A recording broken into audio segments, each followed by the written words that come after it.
Bienvenidos a La Controversia. Hoy tenemos un tema muy importante como es el cambio de gabinete del presidente Santos, y si nos queda de pronto un tiempito al final, hay una referencia obligada y es a los movimientos que se han hecho en el tema de negociación y de paz.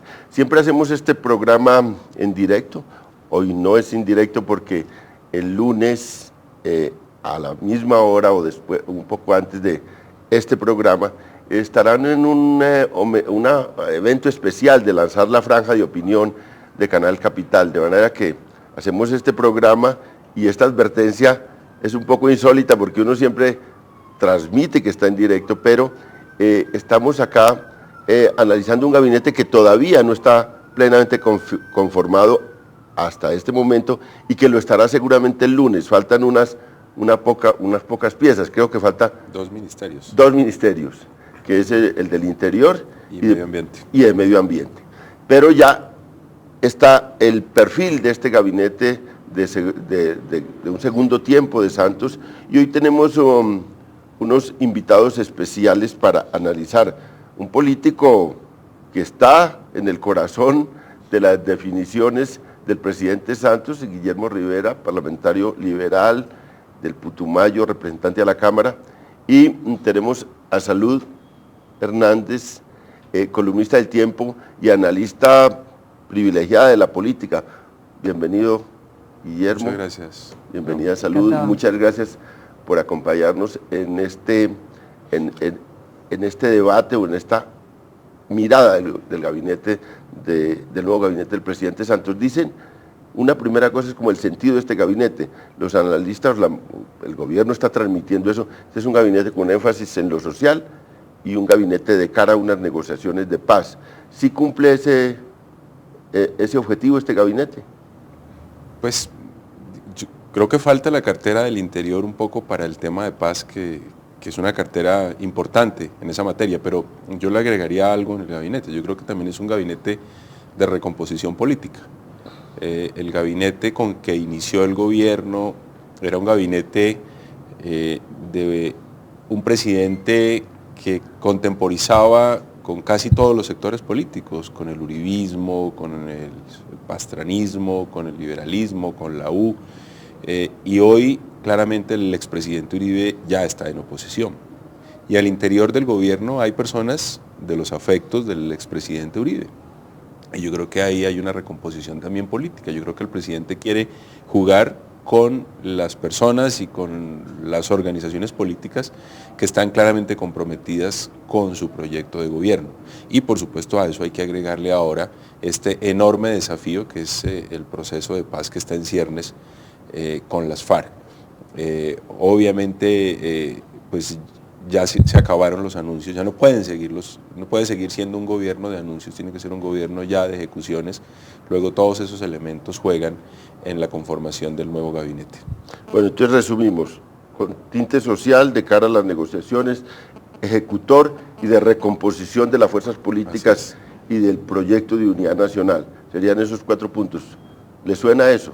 Sí, además un gobierno que sea muy de él, es decir, ya no puede tener, eso tiene razón, congresista, no puede tener ningún uribista, digamos así, de renombre, pura sangre en su gobierno, porque la única voz discrepante, porque no la puede controlar, es el vicepresidente, y no la puede controlar porque le salió mal la jugada de mandarlo al exterior. Entonces, bueno, pues, pero todo lo demás tiene que ser un poco monolítico, un gobierno que sea primero ejecutor, porque esa es una de las grandes críticas, y segundo, totalmente que le respalde en todo lo que vaya a hacer a partir de ahora, es decir, que no haya ninguna voz discrepante de aquí al final, porque además en un año está ya en campaña para la reelección. Entonces, orientémonos a este análisis por esos puntos que hemos definido. ¿Quiénes marcarían, quiénes representarían en esto ese tinte social de este nuevo gabinete? ¿Qué ministros tienen esa característica? Bueno, a mí me parece que la decisión en salud es audaz. Alejandro Gaviria, entre otras cosas, creo que estuvo en Medellín en la reunión de Pido la Palabra, no tengo la certeza, pero... Él fue gestor de esa reunión.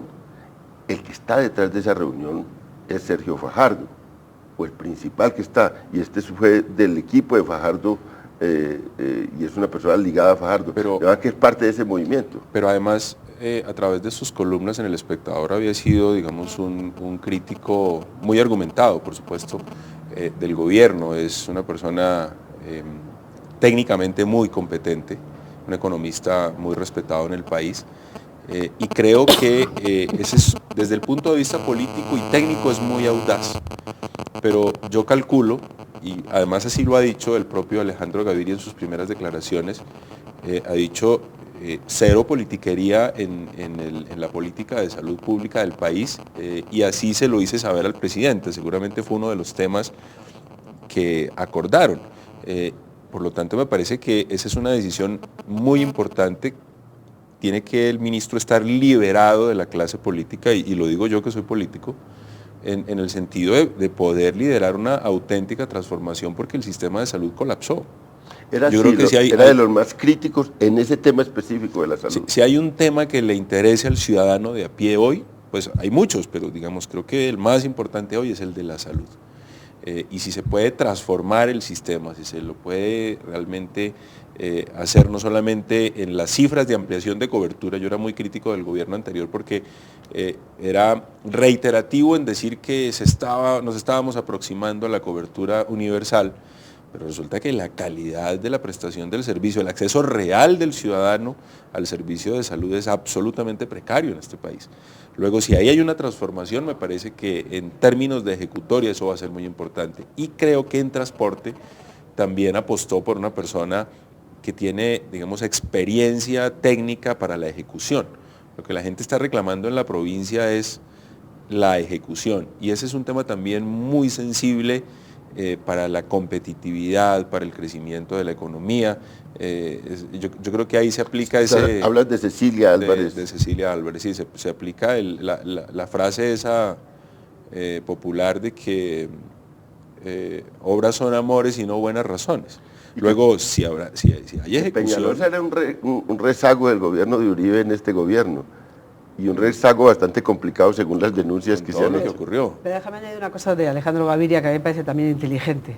Es que aparte de todo, es decir, es una persona a la que los columnistas que normalmente son críticos con el anterior gobierno, que son santistas, pero que han empezado también algunas veces a darle palo a este gobierno, adoran a Gaviria, es decir, lo respetan. Adoran es mucho decir, digamos, lo respetan mucho.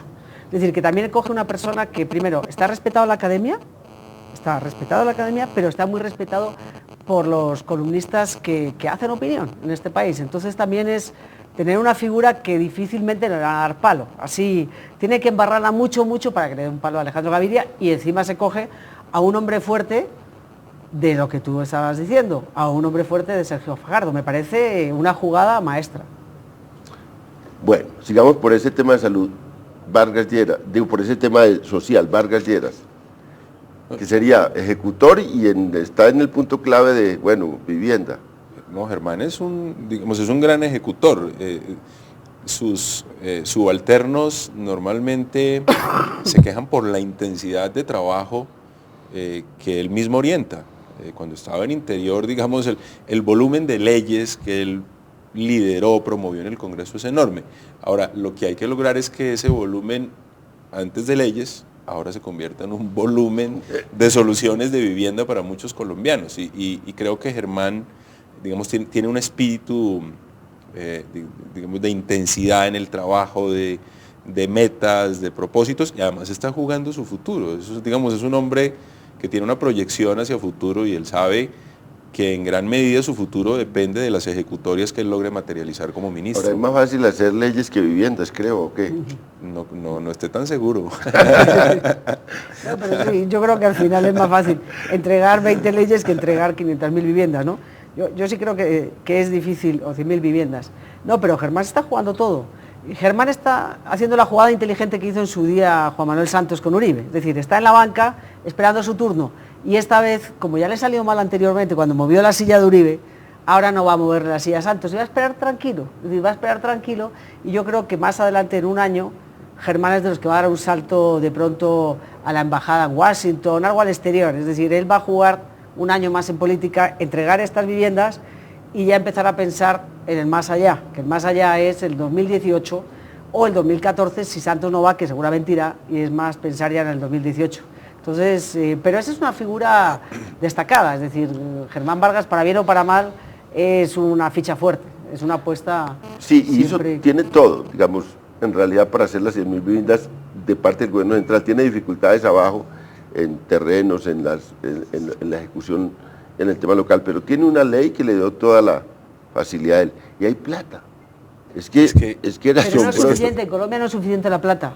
No es suficiente la plata. Eso es cierto. No es suficiente, sobre todo cuando tú tienes que ir ahí al nivel local, al alcalde de tal pueblo, que el presidente además, por ejemplo, llegó un día a Tibú y dijo, aquí 1.000 viviendas. Y todo, bueno, pero entonces hay que llegar a Tibú, y en Tibú, claro, tiene muchos corregimientos y tiene muchas veredas, entonces saber cómo, y luego llega allí, y qué terrenos te dan, que no sean unos terrenos que se deslizan. No te creas. Yo estuve un día con el ministro, me explicó bien todo el programa, y es complicadísimo, pero quien lo puede conseguir es él, y él no se va a estrellar en las 100.000 viviendas, no hay donde se estrelle. Es que aunque sea, construye por la noche con su equipo, pero él las entrega. hasta las 5 de la mañana, porque tiene una energía impresionante, está joven, bueno, alcanza para eso.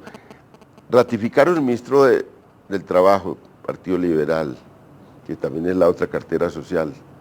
¿Esto cómo ve usted eso que está tan cerca al tema? No, yo creo que Rafael está haciendo una buena tarea. Además, la dificultad para un ministro de Trabajo es que tiene que jugar con la periodicidad de las cifras, digamos, un punto más, un punto menos en cifras de desempleo. Yo me imagino que eso tiene que ser el nerviosismo permanente de un ministro de Trabajo. Pero yo creo que ha sido también audaz en el manejo. Fíjese usted que el año pasado pues hubo, después de varios años, consenso frente al establecimiento del salario mínimo. Creo que ha tenido una buena relación con los sectores sindicales, pero obviamente se va a jugar, digámoslo así, su pellejo político con la reforma pensional que se ha anunciado. La manera como se presente esa reforma, como se pueda discutir, pues va a ser un tema realmente muy sensible. Y ahí va, digamos, el papel que está jugando el vicepresidente es un poco preocupante, porque si él sigue haciendo esos ruidos, y yo incluso diría que un poco la desinformación, porque es que lo que dijo la semana pasada no corresponde a la realidad. Cuando el ministro nos presentó su iniciativa, no es lo que dijo el vicepresidente en la reunión con los pensionados, es algo distinto.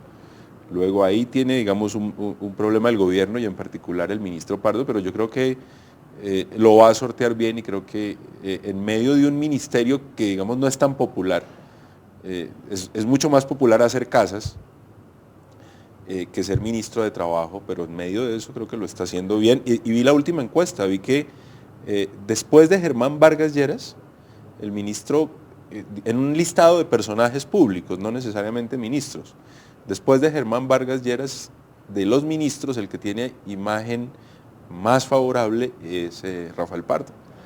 Ahora es que lo de Angelino en la Galup, sí, que salió la semana pasada. Lo de Angelino es como un látigo en el tema social para todos, porque sí, se mete en salud, se mete en el tema, como Angelino, conoce el tema. Como... Pues por eso lo quería mandar para el exterior, ¿entiendes? Por eso lo quería mandar a la FAO, era, ¿no? Perdón, a la OIT. A la OIT, perdón, a Ginebra, a la OIT, obviamente. No, pero yo creo que Rafael Pardo era un ministro seguro, porque es que tú no puedes darle una bofetada. Por un lado le estás coqueteando al liberalismo, y por otro lado vas a sacar al líder del liberalismo en ese momento, es decir, no podías. Ese es un ministerio que no podía tocar. Alcanzó a sonar para ministro del Interior, ¿no? A mí me hubiese gustado mucho para ministro del Interior, porque entre otras cosas Rafael tiene una experiencia valiosísima en negociaciones de paz. Él fue la persona que negoció la paz con el M-19. Pero yo creo que debe tener otra persona en mente, por eso no le puso y les deja a los liberales. Es un ministerio que además, yo en eso discrepo un poco, creo que es un ministerio que no sabemos muy bien qué hace. Porque por un lado tiene a Angelino dándole palo todo el tiempo, que parece que es como la persona para tratar con los sindicatos y con esos problemas sociales. Y ahora le nombra a Lucho Garzón. Entonces yo no sé, Rafael Pardo se queda en un terreno, como en un limbo que no sabe muy bien, ¿sabes? Son aguas que por un lado todo el mundo se te cruza y tampoco tiene claro qué función tiene. Es decir, porque tú, ministro de Trabajo, te echan en cara que haya desempleo, pero tú no tienes ninguna competencia sobre la política económica, con lo cual no sé muy bien qué es ese ministerio. Es decir, yo creo que le dieron como una cosa ahí que... Y lidia como puede con eso, y encima ahora con Lucho. No, tenía una función, y Lucho tiene protagonismo. Tenía una función clave. En el acuerdo sobre el TLC con Estados Unidos había una cosa muy fuerte de reforma laboral, realmente. Y realmente esa era la tarea, digamos, de Pardo. Adecuar, digamos, la vida laboral o la negociación laboral y todo el esquema laboral a los tratados del TLC. Sí, que los sindicatos gringos no chillaran más de la cuenta. Sí, bien. Y eso era fuerte porque es... Sí, ese es un tema fuerte y él también tiene otros retos importantes, por ejemplo el de acabar, que tiene que ver mucho con salud, el de acabar las cooperativas de trabajo asociado. Los que se han vuelto un mecanismo de tercerización. Que era el acuerdo del TLC, el acuerdo que hicieron con Obama era ese, cooperativas, formalizar empleo. Pero las cooperativas era clave, tienes tu razón. Pero ¿por qué tiene tan poco protagonismo? Porque él no tiene mucho protagonismo, igual que Germán Vargas sí utilizó, sí consiguió protagonismo, ¿por qué no lo tiene? Yo creo que depende de las iniciativas que esté liderando. Ahora que empiece a tramitarse la reforma pensional va a tener un protagonismo enorme, porque ese es un tema de muchísimo interés para los colombianos de a pie y seguramente los medios de comunicación van a estar muy atentos al desenlace de esas discusiones. Pero digamos hay temas que no son muy protagónicos, pero que interesan mucho también a la gente, el tema de las cooperativas. Lo digo yo porque mi esposa es médico y digamos tengo una relación ahí con el mundo de los médicos y ellos viven en un lamento permanente por la manera en que los vinculan laboralmente, a través de cooperativas de trabajo asociado en unas condiciones muy, muy difíciles. Pero vamos, yo creo que de todas maneras también, León, darle a los liberales el ministerio, porque tú le puedes dar a un liberal de esos difusos, porque aquí liberal es medio país político liberal. Entonces tú le das el Ministerio de Interior a un liberal difuso y no parece que le estás dando el ministerio tan importante como es el Ministerio de Interior a quien fue líder del liberalismo contra la U. Es decir, es que sería una bofetada a la U. Sería una bofetada enorme. Entonces yo creo que tú no puedes quitarle el Ministerio de Trabajo, porque también sería una bofetada al liberalismo, quitar a Rafael Pardo, pero tampoco les puedes dar ese regalo, porque es que la U diría, bueno, ya de qué vamos. Todavía más, Veamos el tema Lucho Garzón. Eso es ¿cuál es lo que busca el presidente Santos con eso? Porque es un cargo nuevo, le ha dado mucho bombo y bueno, es para el diálogo social, dice. Pero sabe que en eso yo sí creo tener casi que la explicación de la fuente original y lo puedo revelar ahora porque ya lo anunció el presidente y seguramente en muy poco tiempo se va a posesionar. Hace un mes, conversando con el presidente, yo le sugería un poco en los términos de su columna, profundizar la agenda y profundizarla en términos de generar movilización social alrededor de sus principales políticas, en especial la de víctimas y restitución de tierras. Un poco hacer al estilo Carlos Lleras Restrepo con la NUC, promover una gran organización de víctimas y de personas despojadas, y replicar lo que se hizo en Necoclí en el mes de febrero por todo el país y crear como una base social en favor de esas políticas. Y en esa ocasión el presidente me pidió discreción, que ahora ya no estoy obligado a tenerla porque ya es público, pero me expresó que desde ese momento él estaba pensando en invitar a Luis Eduardo Garzón a hacer esa tarea, a liderar esa tarea.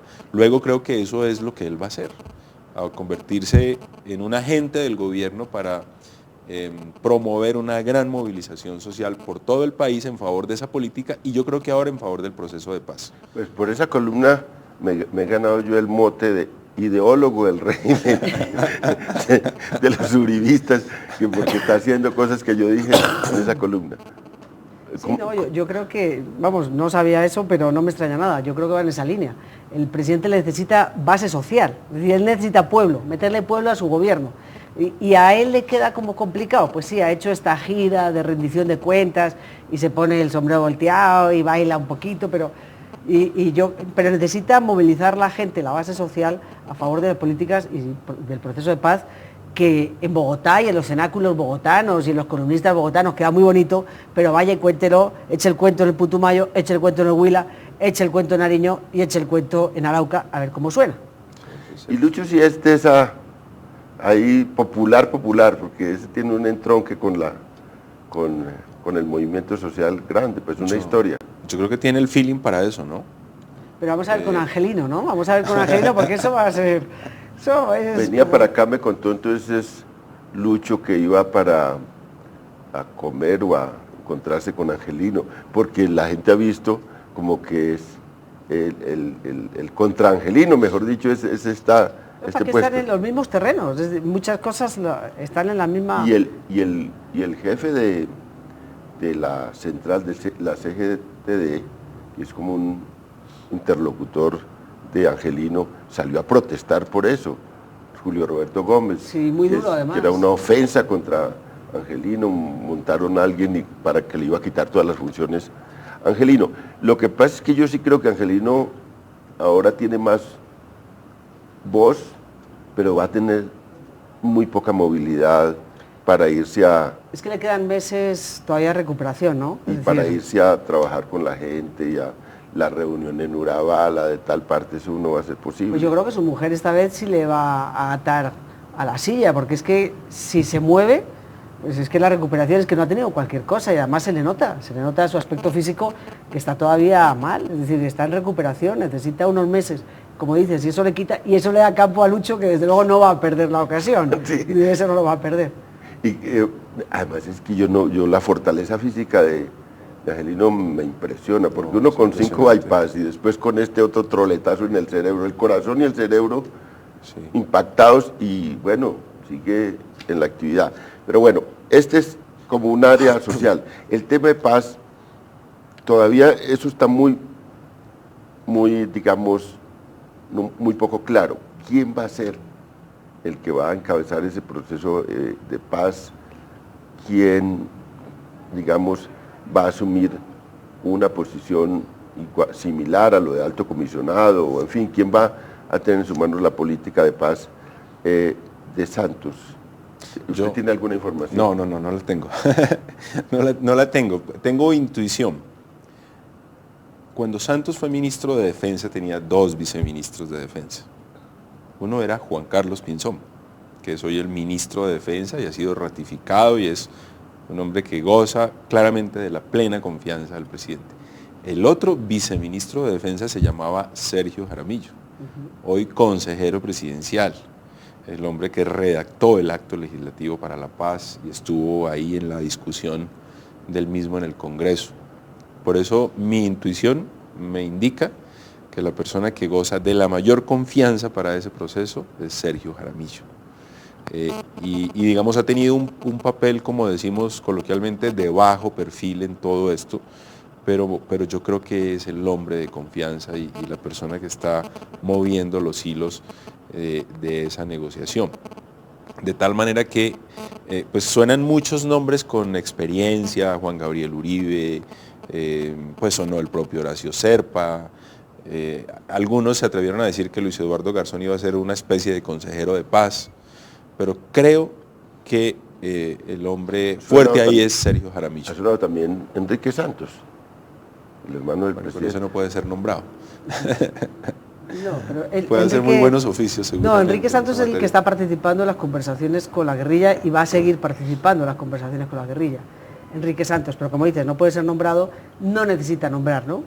Es como el hombre, bueno, pues, pero yo sí coincido plenamente, es decir, el presidente lo que no necesita es alguien que utilice eso como una plataforma política o alguien que no le responda 100% a él. Horacio Serpa de pronto puede ser discreto porque ya está, digamos, en un momento político que no necesita ya vender el pescado para nadie ni aspira a nada presidencial ni por el estilo, pero él necesita a alguien discreto y que le responda 100%. Y yo creo que ese es Sergio Jaramillo. Juan Gabriel Uribe puede ser un hombre también en un momento dado discreto, pero Juan Gabriel le responde a Pastrana, vamos, le responde, tiene una gran amistad con Pastrana, tiene gran sintonía política con Pastrana, es conservador, pues lo más fácil es tener a alguien de tus entrañas, y de tus entrañas es Sergio Jaramillo. Entonces, y es el que ha llevado hasta este punto, es el que ha conversado con la guerrilla hasta este momento. Juan Gabriel le ofrecieron ayer el Ministerio del Medio Ambiente, entiendo. Pues lo vimos en Palacio, no sabemos qué le ofrecieron. Sí, que le ofrecieron el Ministerio del Medio Ambiente. Pero, que hoy acepta o no acepta, hoy dice que acepta o no acepta. Pero yo que tengo un gran respeto por Juan Gabriel Uribe, aparte de gran amistad, no sé qué hace el medio ambiente. Es decir, es que ya está bien, pongamos un ministro de medio ambiente que le importe el medio ambiente. Pero entonces, no ¿qué un va a hacer ministro... Frank Perr? Pues Frank, porque Entonces se dedique, puede ser el hombre de la paz también. pues que sea también el hombre de la paz, pero yo creo que por debajo. Es decir, yo creo que el presidente quiere a alguien que le huya a los medios. Y Sergio Jaramillo nunca ha estado con los medios. ¿Quién no le gusta hablar? Cuando hace viceministro, te digo porque yo años cubriendo conflicto armado, pues obviamente yo conozco a Sergio Jaramillo. Y es una persona con la que tú puedes hablar, pero nunca da la cara, tampoco es de lo que te esté filtrando información, para nada. Es decir, es una persona fiel al trabajo que se le encomienda, sin afanes protagonistas. Yo creo que es la persona ideal para, y totalmente de Santos. ¿Para qué vas a coger a Juan Gabriel? Y Frank Perr pues puede jugar un campo, pero tiene que poner a alguien que le importe el medio ambiente, hombre, por Dios. No, y que sepa de eso. Pues Juan Gabriel sabrá mucho, pero Juan Gabriel más es para un ministerio del Interior, si acaso. Y además es conservador, le daría un caramelo a los conservadores. Y claro que a los conservadores pastranistas, no a los conservadores oficialistas. En fin, esto es una vaina, toda la política. Es complejo aquí. Bueno, vamos a una pausa y volvemos con este análisis tan interesante de el gabinete para el segundo periodo del gobierno del presidente Santos, segundos momentos del gobierno del presidente Santos.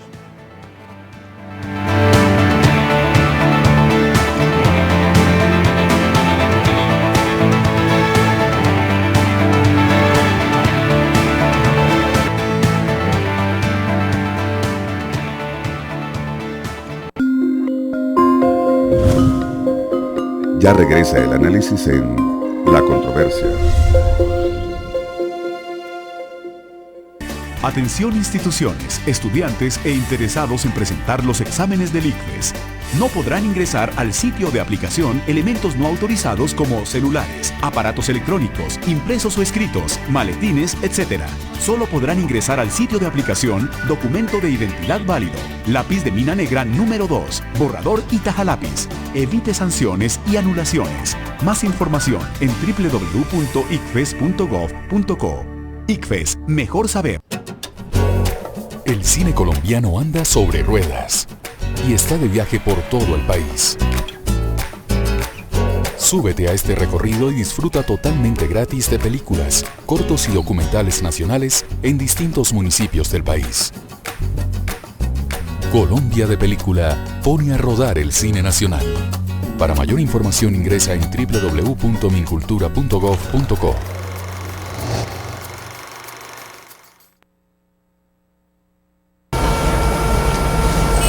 Esta era la Bogotá del trancón. Con el nuevo pico y placa. Esta es la nueva Bogotá. Menos aire contaminado, más salud, más vida. Una movilidad inteligente mejora nuestro ambiente. Secretaría Distrital de Ambiente. Bogotá Humana. Después que se pierde la vida por un celular, no hay marcha atrás.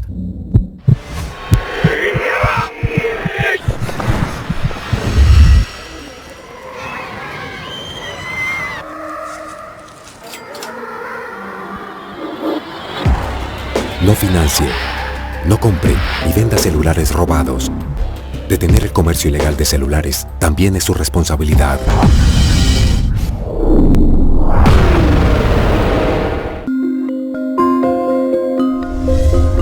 El análisis continúa en La Controversia.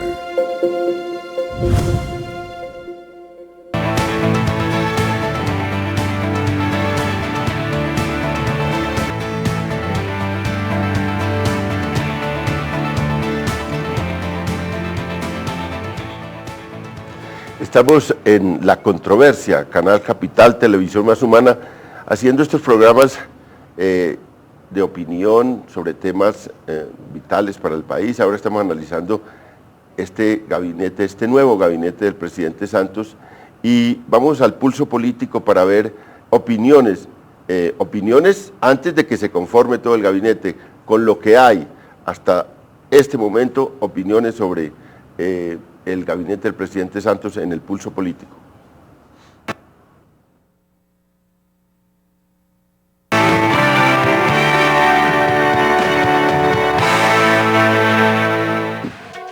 Vamos a aprender de los errores del pasado para no repetirlos. La actitud elogiosa del gobierno de Colombia con Chávez está interesada no solamente en el pago de unas obligaciones económicas, sino en que Chávez lo siente a negociar con la FARC. Se mantendrán las operaciones y la presencia militar sobre cada centímetro del territorio nacional. Chávez va a hacer esa tarea porque a él le conviene para su reelección hacer la publicidad de que sentó a negociar al gobierno de Colombia con la FARC. Eso sí que me parece grave, abusivo. Cualquier proceso tiene que llevar al fin del conflicto, no a su prolongación. La posibilidad de que el gobierno nacional busque abrir una puerta para iniciar un eventual diálogo con la guerrilla de las FARC crece en el ambiente. En la controversia, las principales organizaciones de la sociedad civil colombiana, ONGs y sectores políticos opinaron al respecto. Aquí lo que hay es un ejercicio de musculatura. El gobierno y el presidente también lo ha anunciado, sigue con los operativos militares y persiguiendo a la guerrilla. Y la guerrilla a su vez sigue haciendo este tipo de situaciones que por supuesto en ambos casos enrarece el ambiente y da la sensación de que lo que está predominando hoy es la guerra. Señor presidente Santos, si la opción de explorar un camino de una negociación seria está en Cuba, vaya a Cuba, siéntese en Cuba. Si las condiciones están dadas, cuéntenos y hagamos el proceso de paz. Mientras tanto, sigamos combatiendo a la FARC, sigamos combatiendo al ELN. De nada sirven buscar unos diálogos dentro ni fuera del país, porque lo que hay que buscar y hay que primero mostrar es el verdadero ejemplo de que se quiere trabajar mancomunadamente o conjuntamente en buscar y consolidar la verdadera paz que necesita este país. Las condiciones las crean los seres humanos que están al frente de posiciones de mando, tanto en el lado de la guerrilla como en el lado del poder del Estado. Necesitamos protección jurídica, poder militar y una legislación apropiada. Con legislación de paz no podemos dar resultados.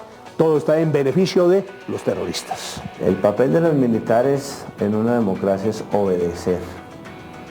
Y el papel del presidente es darle a los militares las órdenes que sean necesarias para que ellos entren dentro del engranaje de un proceso de reconciliación. Creo que las condiciones de negociación no están dadas, o sea, creo que se necesita un timonazo bien importante tanto en la perspectiva del gobierno como también en la perspectiva de las FARC para que no vuelva a suceder la frustración del pasado. La guerra todavía está vigente, si precisamente estos esfuerzos es para acabar la guerra, pero si uno pone como requisito para acabar la guerra que no haya guerra, ¿para qué hace la paz?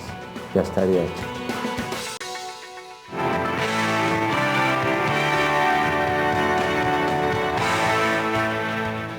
Estamos en la controversia y vimos un tema que estábamos hablando antes de irnos a la pausa, que era el de paz, y aquí se ven los dos lados, el de paz y seguridad.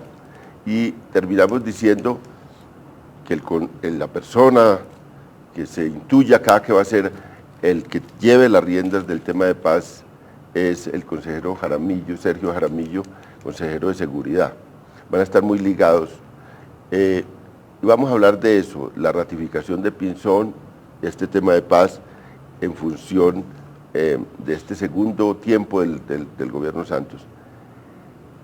A mí, personalmente, debo confesarlo, me parecía en un principio que el ministro de Defensa tenía dificultades grandes para comunicar seguridad, confianza a la ciudadanía. Es un buen interlocutor de las fuerzas militares, un buen interlocutor del presidente, pero no tenía ese papel que cumplen los ministros de defensa civil en los gobiernos, que es más que todo un proceso de comunicación, que había también incluso una necesidad mayor de ese tema de comunicación, porque bueno, se fue el mago de la comunicación, que es Naranjo. y se fue, quedó un vacío, y creo que el tema de percepción en el tema de seguridad era fundamental, y en ese campo hay muchas debilidades de Pinzón. Pero quizás ahora que el tema, la agenda se la va a tomar el tema de paz, no sea tan, o sea, no sé si era tan necesario un ministro con comunicación, un ministro de defensa con comunicación con el país, o quizás lo sea mayor. Para analizar ese punto, ¿qué opiniones? Yo creo que va a ser muy relevante Pinzón, porque hasta tanto no haya un acuerdo de cese al fuego, la guerrilla seguramente va a seguir actuando, pues por supuesto que no nos gusta. Ojalá que mañana dijeran no vamos a disparar un tiro más, no vamos a poner una mina más, pero hasta tanto ese acuerdo no exista, seguramente lo van a seguir haciendo. Y es bien importante que el ministro de Defensa le dé confianza a los colombianos en el sentido de que la fuerza pública va a estar actuando y no va a entregar ni un centímetro del territorio nacional y va a seguir desarrollando las operaciones. Luego creo que la comunicación del ministro de Defensa va a ser muy importante y creo que están justamente pensando en eso. Yo le oí al ministro, no sé si fue en el Congreso o en una emisora, y señaló que un buen número de suboficiales y oficiales que están haciendo cursos de ascenso van a ser suspendidos o acelerados esos cursos de tal manera que la fuerza pública cuente con más o menos 1000 hombres, es decir, van a ser 1000 hombres más, además, digamos, de jerarquía, porque son suboficiales y oficiales en terreno. Luego creo que hay una disposición, una instrucción seguramente presidencial, de tener mucha presencia de la fuerza pública en la zona y de darle tranquilidad y confianza a los colombianos. A mí me parece que eso es fundamental para que este proceso tenga éxito. Y, por supuesto, por el otro lado, o como diría el expresidente Samper en la entrevista que acabo de ver en Granados, pues los que están llevando los hilos de la paz también, seguramente en la medida que haya avances, comunicándole a los colombianos lo que va ocurriendo. Por esa razón creo que van a ser dos misiones que van a estar interrelacionadas, conectadas y que son muy importantes para que esto salga bien. ¿Cómo ves esto de ratificación de Pinzón? Pues yo creo lo mismo, es decir, pienso, Pinzón es otro, ese sí que es más todavía de las entrañas de Santos. Él necesita un ministro que tenga interlocución con los generales y con los coroneles y con los mayores y con toda la tropa, porque claro, tú estar hablando con esta guerrilla a la que tienes que transportar del monte en algunos casos hasta La Habana, hasta Oslo, verlos salir en un avión o saber que salen en un avión, porque no lo vas a ver, porque se supone que esto va a ser un proceso discreto, que están negociando y al mismo tiempo tú en el monte dejándote las piernas, necesitas una interlocución buena con los militares, convencerles. Yo creo que para el presidente es más importante en este momento de cara a la paz el saber que va a haber un ministro que va a apaciguar a los militares y a la policía, que un ministro que tenga esa fuerza de comunicación, que de todas maneras tampoco es un ministro, yo creo que no genera esa confianza que generan otros, pero bueno, pero más o menos cumple el papel, la gente sabe que los militares están contentos con él, pero yo creo que necesitas a alguien que al interior controle. No he entendido bien esa decisión que ha tomado el gobierno de interrumpir, es interrumpir los cursos de ascenso y mandarlos a todos a cumplir funciones, misiones. Es decir, eso para ellos es una bofetada, porque tú estás en un curso de ascenso, pues obviamente para ascender, como es lógico, pues su nombre indica, y de pronto te lo interrumpen y te mandan a cumplir funciones. ¿Qué significa? ¿Que van a congelar los ascensos en un momento dado? Es un mensaje a la ciudadanía, pero un mensaje que ha quedado como difuminado, yo creo que al interior, no sé, todavía no he hablado con militares para saber cómo se han tomado eso. Pero yo creo que esto es porque necesita un ministro absolutamente de él, porque va a empezar a haber descontentos. Y que tenga buena interlocución con la tropa y con los militares, vamos. Y yo creo que este ministro tiene buena interlocución, más que con la tropa, con la jerarquía militar. Ahora, los procesos realmente de paz traen, sí, muchas roces entre los civiles y los militares, entre el presidente y los militares. Y sí es un papel muy importante que puede cumplir ahí Pinzón en esta relación. Es que tú cómo te estás... es que esto no es con balas de goma. Es que esto no es de broma, es que esos son 300, 400 militares que todos los años se dejan las piernas, o los brazos, o la vista, aparte de los que mueren. Aparte de los que mueren todo el día. ¿Y tú cómo vas vaya y conquiste ese cerro, que te están disparando, vaya y conquiste el cerro, mientras tú sabes, ese día por la mañana se escuchó en la radio que están en Oslo divinamente negociando? Entonces, eso es muy complicado para la gente y para la tropa. Ahora, esas son dos tareas que van a ser muy difíciles de llevar, porque en todo caso, este proceso sí tiene que ser un proceso más rápido. Tienen que llegar a un nivel de, digamos, desescalar la confrontación rápido. Porque si esto llega, este proceso llega a elecciones, paz, negociaciones de paz y al mismo tiempo una escalada de confrontaciones, esto no aguanta. Pero sabe que yo un poco, pues no lo sé, pero especulando, creo que están pensando en hacer un proceso muy rápido para desescalar el conflicto muy rápido y para que, creo yo, haya un acuerdo de cese al fuego, porque si van a interrumpir los cursos de ascenso y quieren, digamos, llenar de tropa el territorio nacional y garantizar que todos los efectivos estén en terreno, yo creo que no les pueden pensar en suspenderles sus cursos 2, 3 años. Están pensando en un asunto de meses, de máximo un año, para retornarlos a sus cursos de ascenso. Digamos, es la meta que creo tiene el gobierno. Pero es una meta muy arriesgada, porque estamos pensando, por un lado, suspenden los cursos de ascenso, por otro lado, están todo el día prometiendo nuevos batallones. Y para que la gente sepa, si usted incorpora 1000 soldados, usted necesita suboficiales, y necesita oficiales. Es decir, yo no entiendo esa ecuación, esa medida no la entendí. Pero yo me enteré en una reunión de algo que me pareció también en Putumayo, me pareció impresionante, digamos. Es que a veces los colombianos todavía no tenemos la medida de lo que está ocurriendo. En una reunión pues abierta me supe que la tropa en Putumayo solamente está dando la posibilidad de cuidar la infraestructura petrolera. Aunque con los ha efectivos crecido que hay, tanto los proyectos de expansión petrolera que los efectivos solamente alcanzan para cuidar la infraestructura petrolera.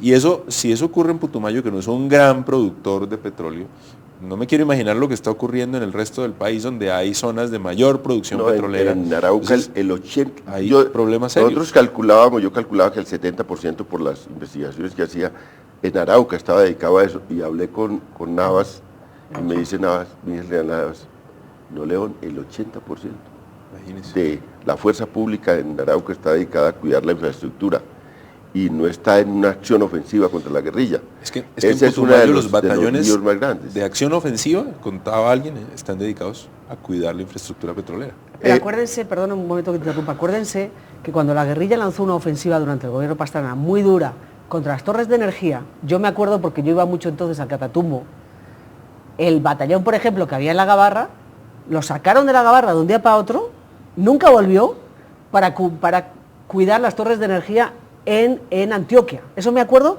porque eso lo viví, y ya se quedó un contingente de la policía solo, que además no podían hacer nada porque ni siquiera pasaba un cadáver por el río, no podían ir a cogerlo porque no tenían ni una lancha. Es decir, se quedaron solos ahí porque mandaron cantidad de batallones a cuidar las torres de energía del país. Entonces dejaron desprotegido y la gente no se sentía protegida. Pues ¿cómo se va a sentir protegida? Entonces ese es un problema. Esa es una de las cosas que a mí me ha dado más optimismo de que esta negociación va a ir en serio, porque por un lado estas locomotoras de la prosperidad necesitan... Locomotoras, digamos, trencitos. necesitan despejar el tema de seguridad para poder avanzar. Ese también es una carta fuerte de negociación de la guerrilla, el desescalar el ataque a la infraestructura. Pero mira, te abono más esto. Hablando con unos militares en el municipio bueno, en el Meta, ahora me sale el nombre, qué pena con la gente. Gaitán. No, el que tuvo la toma paramilitar terrible, Mapiripán. Mapiripán es muy grande, es decir, la mitad de Mapiripán era Paraca, o es paramilitar, o de los sucesores de los paramilitares, la otra mitad es completamente guerrillera, tradicionalmente guerrillera. me contaba un militar que ellos prácticamente los únicos enfrentamientos que tenían con la guerrilla era cuando tenían que vigilar la infraestructura petrolera porque había unas prospecciones. Y ahí tenían combates casi a diario con la guerrilla, vamos, cortos, pero casi a diario, y hostigamientos con la guerrilla, pero solo cuando vigilaban en labores de esto. Entonces es lo que tú estás diciendo. Y que un departamento con el Meta se pone en un lugar clave. Para mí es increíble, vi que tenía el segundo Producto Interno Bruto del país en este momento, el Meta, después de Bogotá. Acá por Puerto Gaitán. Por Puerto Gaitán. Entonces, eso pues que ahora que tenemos una economía basada en la minería y en el petróleo, ya este no es un país cafetero, sino un país minero, pues van a necesitar mucho este proceso y hay que acelerarlo y hay que comprometer precisamente a la economía en eso. Eso es plata, perdona, eso es plata, es decir, eso en el Meta, en Vistahermosa, eso se llamaba que tenían que pagar 500 millones y no los estaban pagando, les quemaron unos vehículos y les seguía pidiendo las FARC 500 millones porque claro, ¿qué hacen las petroleras? Pues obviamente ellos no van a pagar los 500 millones, ni siquiera el contratista, sino el subcontratista es el que tiene que ir con la tulita a la guerrilla, pagar los 500 millones para que les dejen trabajar. Es decir, eso en el Putumayo, eso en Arauca y eso en el Meta significa plata para la guerrilla. Ellos están haciendo caja. A lo mejor también están haciendo mucha caja de cara a una temporada sin caja, no sé. Ahora, les entiendo entonces esto. Va a haber un primer periodo ahora de presión muy grande y para eso está el ministro de Defensa con una tarea fundamental de presionar muy a fondo las guerrillas. Y tiene que venir un segundo periodo de cese de hostilidades o de escalamiento de la confrontación para dar paso a la negociación de paz. Ese es más o menos los tiempos del ministro de Defensa. Pues eso es lo que estamos pensando con el deseo. Yo no lo creo. Yo creo que la guerrilla nunca ha pensado en desacelerar el conflicto. Yo creo que ellos ganan cada vez que son más fuertes.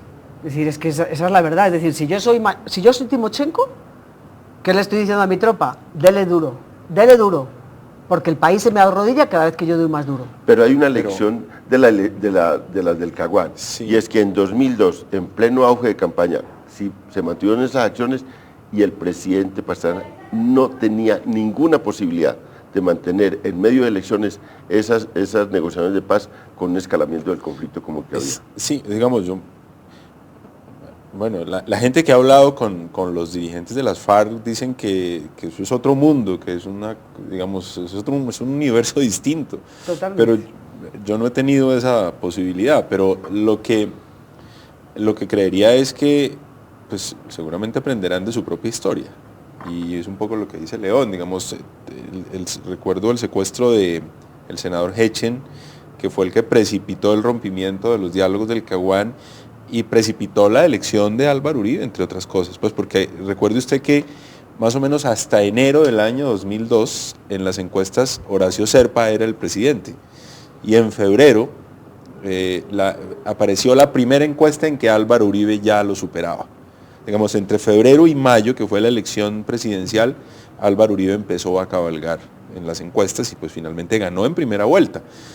Yo creo que las FARC deberían tener ese cálculo, digamos, de cómo acrecentar en medio de un proceso de paz sus acciones armadas genera, por un lado, el riesgo del rompimiento, pero además también el riesgo electoral de que en el 2014 pues llegue nuevamente un gobierno con un postulado muy parecido con el que llegó Álvaro Uribe en el 2002. Y es que realmente a las FARC del 2002 a hoy les ha ido militarmente mal. Pero eso lo piensas tú, cuando hablas con ellos, no, ellos no están tan desmoralizados ni piensan que están corriendo, no, ellos han vuelto a su esencia. Pero ¿por qué crees tú que entonces están dispuestos a sentarse en una mesa? Yo creo que ellos están jugando, primero las FARC, los tiempos de ellos no son los tiempos nuestros. En este caso, de pronto coincide algo los tiempos de ellos con los nuestros, por una sencilla razón, la enfermedad de Hugo Chávez, y que Fidel Castro pues podrá vivir 105 años, pero creo que no va a vivir 105 años, pongamos 102, y tiene que 88. Tiene 88 años, sí. 88, es decir, que le quedarían 5, pongamos. Hugo Chávez no sabemos ya si la enfermedad es falsa, verdadera, yo creo que ellos tienen el temor de perder sus santuarios. Yo creo que es la única razón que les ha conducido y además, no solamente esa razón es fuerte, pero también porque este gobierno les está dando el estatus políticos que ellos quieren y porque la cúpula es una cúpula que no vive en Colombia. Es Es decir, Timochenko, Iván Márquez viven hace tiempo en Venezuela y de pronto tienen una visión distinta al del Monte. Pero bueno, eso hay gente que conoce mucho más cómo es eso. Yo no creo que sea tan monolítico, ni creo que sea para decir, no, hermanos, cuidado, tenemos que ganar, porque no vaya a ser que Santos pierda. A ellos tampoco les preocupa que gane un uribista, porque eso también les da una razón a ellos de ser y de existir. No, yo creo que sus tiempos son diferentes. Ellos no van a bajar, yo creo, no creo. A lo mejor tienes razón y ojalá la tengas, que al final, o la tengan ustedes, que al final cuando se acercan las elecciones le bajen un poquito al aparato bélico, de pronto. Pero ahora mismo no creo que le bajen para nada. Bueno, ahí saltemos a un punto que es la ratificación de la ministra de Exteriores, que ha sido muy comentado, que tiene que ver con eso. Según la historia que nos cuenta Guillermo es un parlamentario muy especial porque casi nunca he visto eso, que eso tiene una conexión con Putumayo, con ese mundo del Putumayo, y ha saltado a la política nacional de una manera impresionante. Antes de empezar el programa, León se lo estaba diciendo, digo, el mérito tuyo, porque yo lo conocí en Mocoa, en su casa. La primera vez que le conocí fue en Mocoa, en su casa, y yo digo, alguien de Mocoa que salte a la política nacional, eso es un mérito, sin padrinos, eso es, vamos, de chapó. No, impresionante. Y ahora, digamos, es un protagonista de la política nacional. Deben estar muy orgullosos en Putumayo con él. A veces. Sí, a veces me reclaman lo contrario. Que no consigues nada. Dice, pero es que te la pasas en Bogotá hablando de temas nacionales y nosotros aquí con los temas locales sin resolver. Bueno, Guillermo, pero comentabas que una de las cosas que en el caso del gabinete habías tenido mucha conversación con Santos sobre estos temas. Ministra de Exteriores y su papel, decía Santos, fue arreglar el entorno regional en favor de esta negociación de paz, que todo estaba en función de eso. ¿Cómo la ratificación va en esa línea? ¿Cómo es eso? Sí, no, yo antes era, digamos, materia de especulación la agenda de paz de Santos, pero me parece que los hechos la están confirmando plenamente.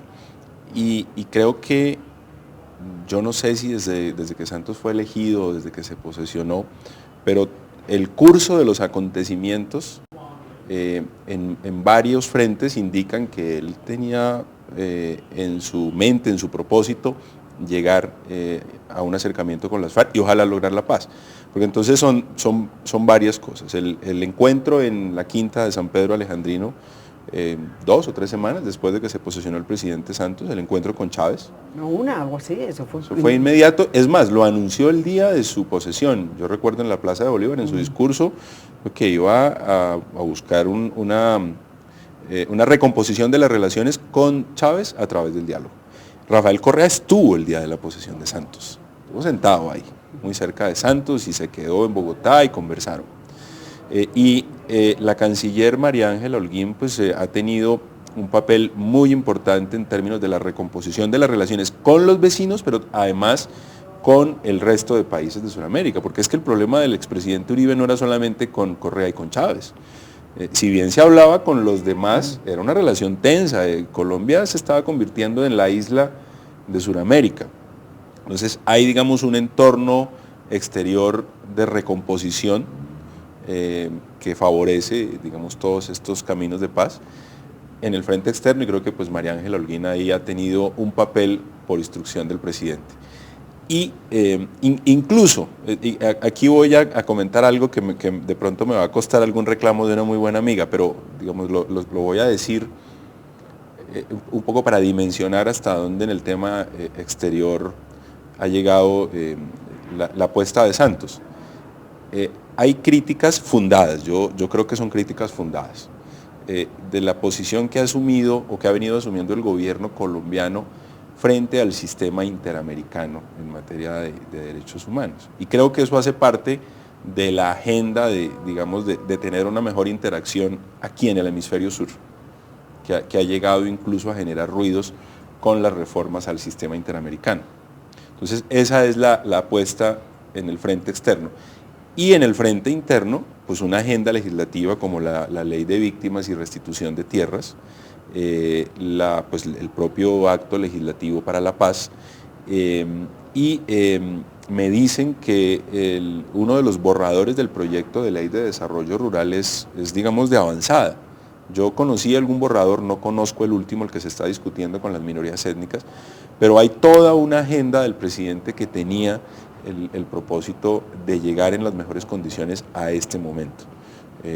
Recuerde usted, es más, algo que nos sorprendió a todos, cuando discutíamos la ley de víctimas y restitución de tierras que empezó por la Cámara, la expresión conflicto armado no estaba ni en el borrador, ni en el primer texto que se radicó, ni nunca lo discutimos. La discusión básica de quiénes eran víctimas era quienes hayan sido violentados en sus derechos humanos, que hagan parte de las normas internacionales de derechos humanos y de infracciones al derecho internacional humanitario.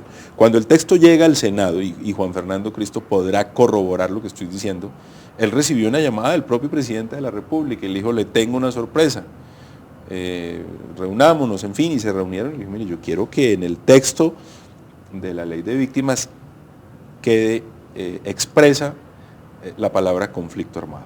Entonces creo que son toda una serie de pasos para llegar a este momento que ojalá salga bien. Una última opinión, saludos sobre la ministra. Sí, yo creo que han sido además los primeros en correr, por ejemplo, a apoyar, a respaldar a Correa, a respaldar cualquier cosa de de Chávez. No es gratuito cuando dijo que el que garantizaba la estabilidad en la región era Hugo Chávez. La canciller, si recuerdan ustedes, al principio era muy internacional, iba a Japón, a Corea, a no sé qué, y entonces íbamos a mediar en el conflicto árabe-israelí, estuvimos en Turquía. Yo creo que todo eso iba encaminado a una futura candidatura de Santos al frente de la ONU o algo así, es decir, al principio íbamos a ser muy universales y de pronto volteamos la cabeza y ya nos centramos en el continente, porque como dice el congresista Rivera, es cierto, es decir, aquí no había malas relaciones solamente con los vecinos, también con Argentina, y ahora somos íntimos de Cristina y nos adoramos, y Correa tiene un problema con Assange y con Gran Bretaña y somos los primeros en decir no, pobre Correa, es decir, yo creo que está todo enmarcado a esto, y obviamente sería un error quitarla, porque yo sí que he estado en Quito, por ejemplo, cuando todos esos líos de Correa, y he visto cómo son las relaciones, es decir, el trato con la canciller, como lo ves con Maduro, tú ves que ese es un trato que va más allá del trato profesional, es decir, es un trato de confianza y sería un error quitarla.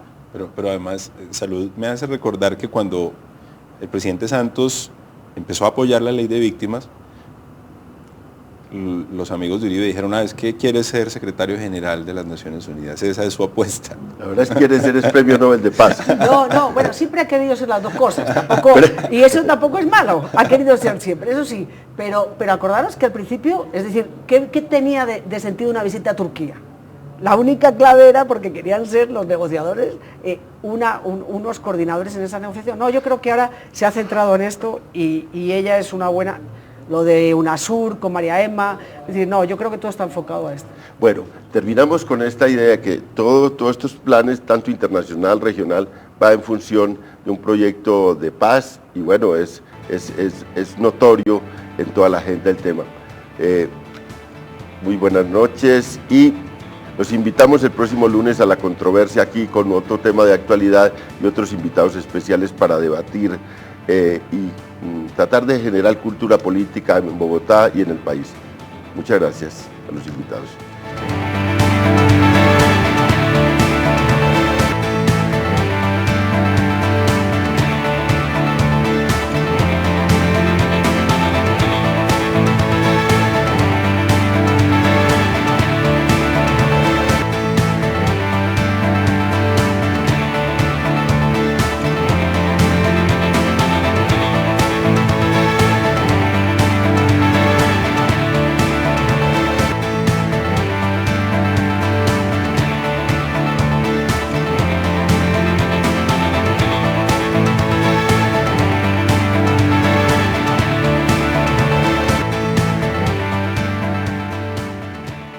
El siguiente programa es para todas las edades. No contiene escenas de sexo o violencia. Clasificación familiar.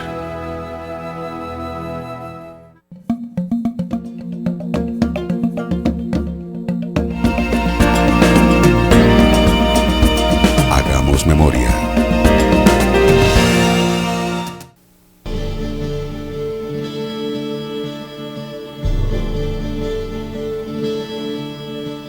nuestros territorios no nos vamos. Si nos van a matar, pues que nos maten, bueno, a todos, pero nosotros de aquí no nos vamos.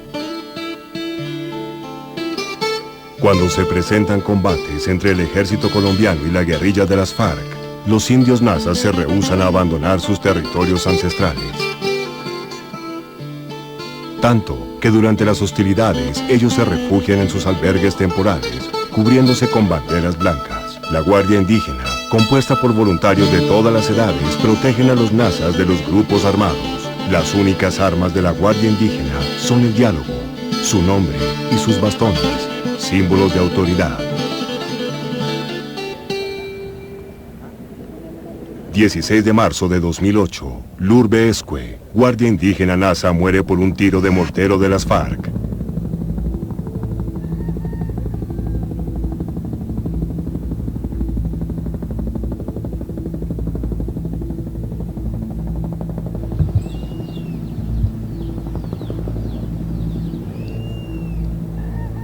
Venga,